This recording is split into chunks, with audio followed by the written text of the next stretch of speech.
mushrooms that are going to be served with our gnocchi, which we'll also make later today. We're going to have a scallop crudo and then chocolate and almond cake with some stewed citrus and prunes. So we have a lot to get through tonight before we eat. So before we do get into cooking, I'll invite everybody up here to the sink to wash their hands. And once we get through that, we'll get cooking. You can use the sink here, or our restroom is right through the dining room, and then to the right in the thing that you're cooking or you're cutting.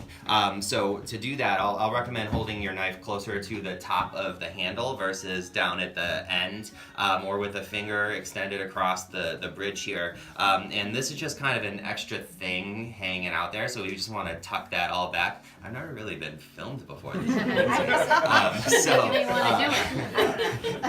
We're preparing you for your own TV show. Oh my gosh! Get these studio lights.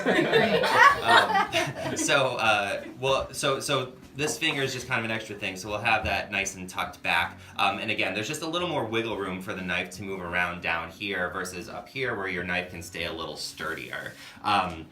Then, just like we learned when we were kids, we're going to curl our fingers, okay? And this is more of, sometimes it feels like we're kind of holding the food down maybe with our knuckles or the tops of our hand here. And really what it is, if maybe you've taken piano lessons in the past, we're going to keep our wrist elevated. And that's going to help give our fingers a nice natural curve to them, versus if our wrist is low, our fingers have a tendency to flatten out, and that's sometimes when we have a little less fun in the kitchen. So we have that, we've got our nice strong grip, and then what we'll do is rest the top of the knife against the top of our knuckle here, and what we're really doing is creating kind of a triangle base. So that's going to leave a little bit of space, so the knife is slanted slightly away from your fingers, and your fingers are curled slightly away from your blade here. So that also means when we're going through our cutting motion, we're mainly here. So I'm never going to kind of turn my blade or try and adjust my body in order to accommodate the thing that I'm cutting, because once I'm here, I don't have a good sight line on where my blade is in comparison to my food and my fingers, versus here, I always have that space. So I'm rarely moving from that kind of blood oranges that we're going to work through and segment. So what that's going to mean is we're going to use our knives here, and we're going to cut down. Now the pomelos are quite pithy, so versus the blood oranges, which will be slightly less. But the technique we're going to do is going to be about the same. And so what we're going to want to do here first is establish a bit of a line, and we want to really work not to take too much of the fruit away. So what we'll do here, and I'm going to kind of rotate around the table, but what we're going to be doing is finding the line of the pith, and we're going to be slicing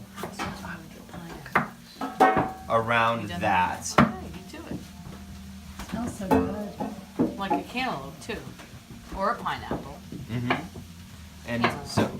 And we're gonna just try and stick nice and close to that line here, okay? And it might take one or two passes, but the closer we stick to that line, the less fruit we're taking away, which means more fruit that we get to eat.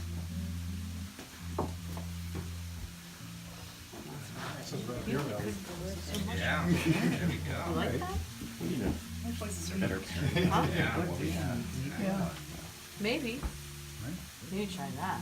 So right now is kind of prime time for citrus. So, what are these things? Are they crop? What's the taste of them?